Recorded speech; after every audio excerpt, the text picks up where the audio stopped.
thank you, Jonathan Clark at GP Bikes.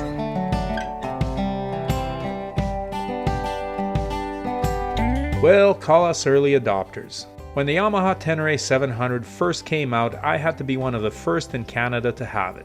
I put down my deposit and waited impatiently for that very special bike to arrive. Ditto Brooke. We sold her Honda CB300F in order to get her on a bike with far more off-road capability. And so we chose the Honda CRF300L Rally because it is the love child of the dual sport and adventure bike segments.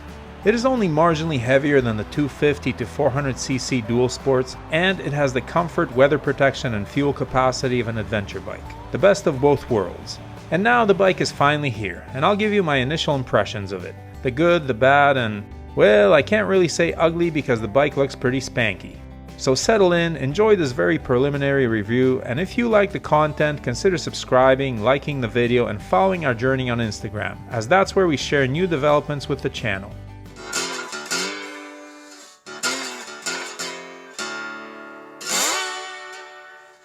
So at the time of this riding, we've had the bike for less than a week. It has 350 kilometers on it, has been on and off road, and I've been pretty careful to follow the braking procedure. So don't expect to see me bouncing it off the rev limiter.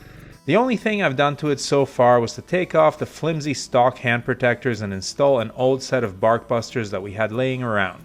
I haven't put any other protection on the bike, but I have ordered a proper aluminum bash plate and an aluminum luggage rack from Biker's Bits. So even though I've had the bike on the trails, I've been very careful not to overdo the off-road shenanigans until more protective goodies arrive.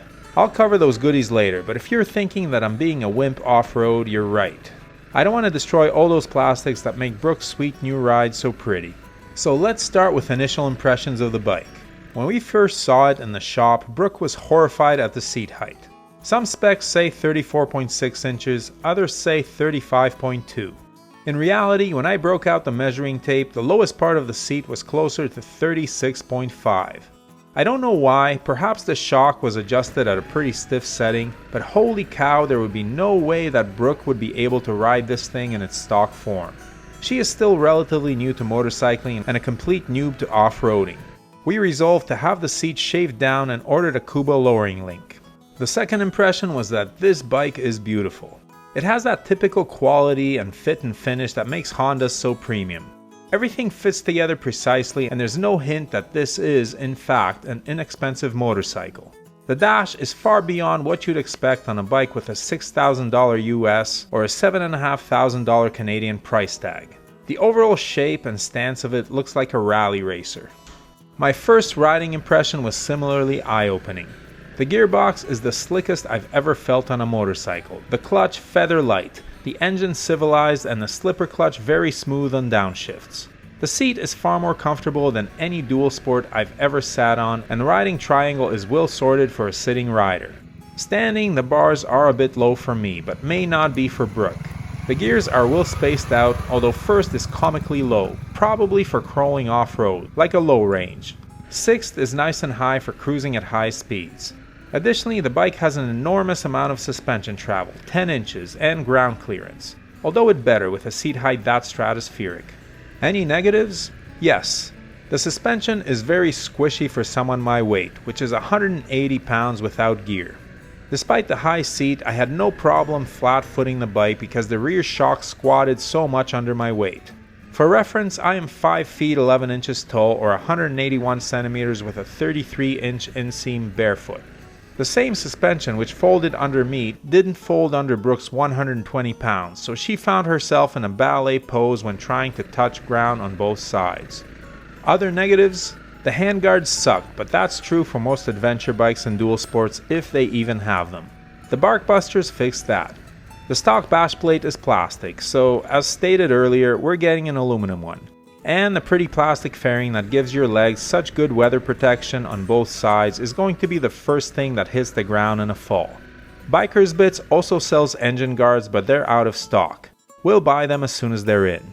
Oh, and the brakes aren't awesome, but they're just breaking in, if you forgive the pun. And the ABS on the rear wheel can be turned off with the press of a button, so thank you for that, Honda. It does default back to on if you turn off the bike. There is one more flaw that I noticed and which surprised me. The The engine, nicely sorted as it is, has some distinct buzzy points. Not a huge deal, as you expect that from a single, but much more pronounced than Brooke's old bike, which had the same motor. The most obvious vibes come at around 3800 RPM when the tank and seat get buzzy under acceleration, but at various times you can feel it in the pegs and bars too. Once you reach a steady speed, the vibes dissipate and the bike feels as smooth as a Honda should. None of this is a deal breaker, just surprising.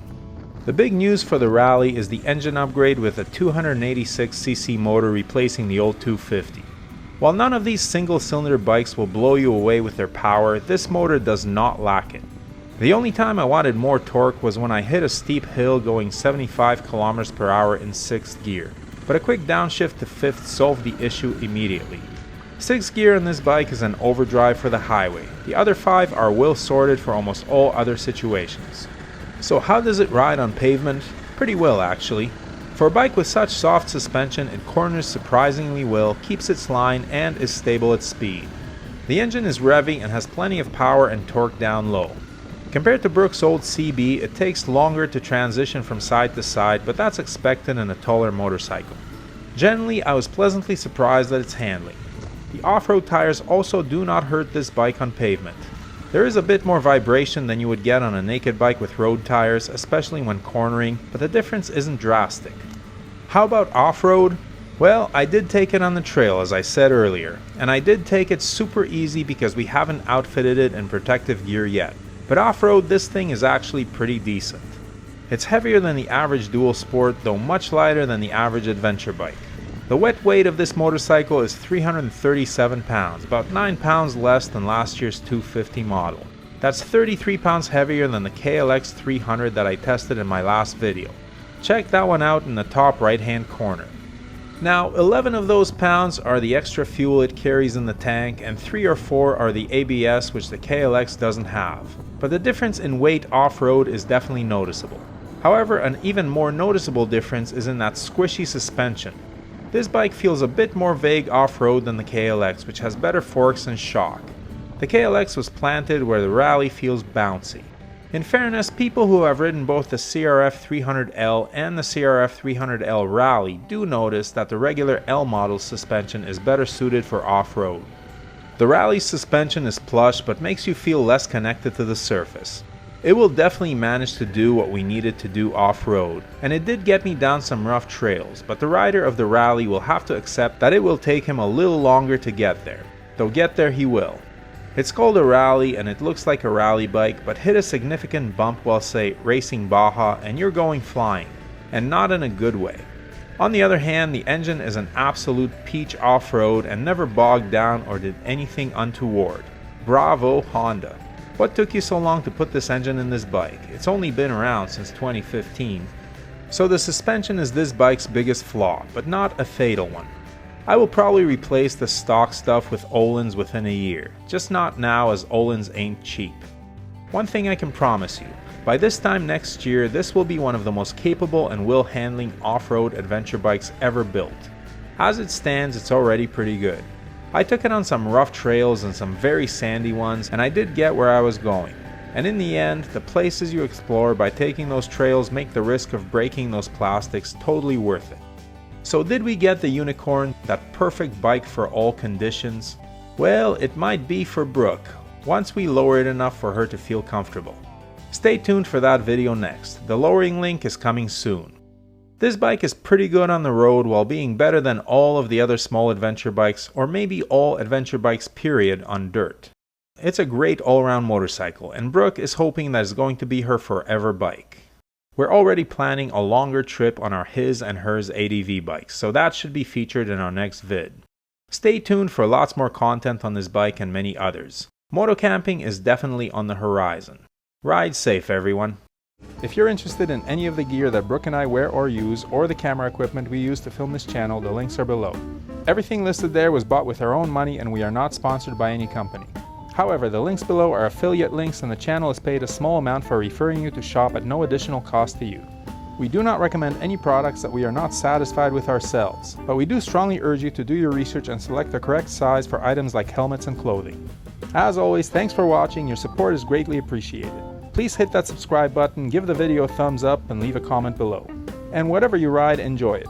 Wave at other bikers no matter what they're riding. We're all part of a brotherhood and sisterhood.